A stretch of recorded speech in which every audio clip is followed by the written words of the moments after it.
Welcome! In this video, I'm going to show you how to make fresh lemonade. If you are not subscribed, please hit that subscribe button and hit that little bell notification to get notified on the videos. We're going to need a 1 1/4 cup lemonade, 5 cups of cold water, 1 1/4 cup of sugar. And we're going to put it all together. We're going to put the lemon juice first, the sugar,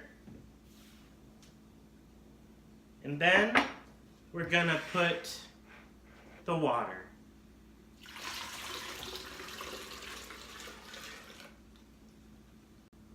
Now you're going to want to take a spoon and give it a nice stir, and this is going to be the best lemonade you'll ever have.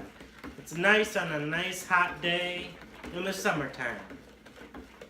Meanwhile, after stirring, you're going to want to get a glass filled with ice, and we're going to pour it over the ice, and it makes a delicious cup of lemonade.